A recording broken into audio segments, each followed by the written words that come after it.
Нәқи Исәнбәт Татарстанның халық язучысы, драматург, шағир, татар дөньясына саллы өлеш кертүче һәм яқты із қалдырған шәхес. Шул уңайдан Кәрим Тинчурин театрында Нәқи Исәнбәткә багышланган китапны тәкъдим иттеләр. Жиынтык Жиын фонды тарафыннан Татнефть компаниясе ярдәмендә нәшер ителгән. Китапны басмага филология фәннәре кандидаты Миләүшә Хәбетдинова әзерләгән.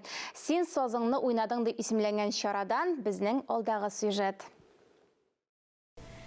Нәқи Исәнбәт җир йөзендә 93 ел гомер итеп халкыбызга биниһая зур мирас калдырып, фәндә, әдәбиятта, сәнгатьтә чын мәгънәсендә Исәнбәт мәктәбен булдырган шәхес. Нәқи Исәнбәт Идегәй дастанын халыктан җыеп эшкәртү эшен 1930 елларда ук башлый һәм 1940 елда бастырып чыгара. Исәнбәт Идегәй дастанын бастырып чыгарып, донлана, хурлана, кагыла. Иң мөһиме, дастан яңадан халыкка кайта. Кәрим Тинчурин театры баш режиссеры Туфан Имаметдинов Идегәй дастанын куярга ниятли. Чөнки әсәр тарихи, әдәби яктан бүген аеруча әһәмияткә ия. Нәқи Исәнбәт иҗатының башында ук дөньяны үзгәртәм дип максат куйган. Бүген Исәнбәт традицияләрен Татарстанның халык шагыйре, Тукай бүләге иясе, китапның җаваплы мөхәррире Рәзил Исмагыйль улы Вәлиев дәвам итә. Нәқи Исәнбәткә безнең мәхәббәтебез, Нәқи Исәнбәткә биргән бәябез, димәк, халык иртәнге сәгать 10-да Нәқи Исәнбәт янына килә икән, бу инде аның кем булуы турында бик ачык сөйли. Чөнки Нәқи Исәнбәт турында төрле сүзләр дә булды, аны хуплаучылар бик күп, хәтта аны хуплаучылар да булды. Әмма Нәқи Исәнбәткә биргән бәя, иң зур халык бәясе, бу сезнең бәягез. Күренекле шагыйрьнең иҗатына берәү дә битараф түгел.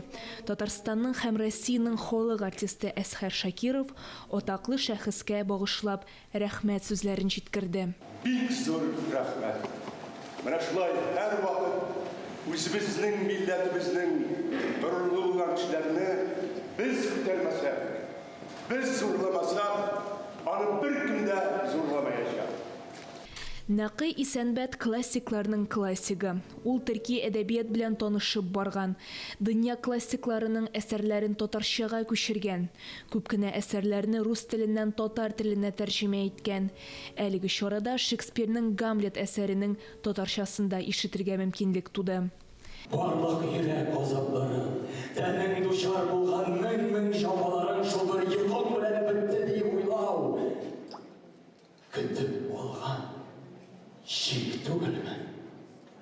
Нәқи Исәнбәтнең хатыны Нәҗибә ханым «Мин аның гомерен татар милләте хакына озайтырга тиеш» дигән сүзләрне еш кабатлый торган булган. Гомумән, Исәнбәтнең гаиләсе, туганнары аның иҗатында һәр вакыт терәк булган. Китап бәйрәме Кәрим Тинчурин театрында 26-27 гыйнвар көннәрендә премьерасы булачак. Идегәй татар халык дастаны буенча куелган спектакльгә багышланачак. Дина Нәҗмәддинова, Ирек Хәмидуллин, Татарстан яңалыклары.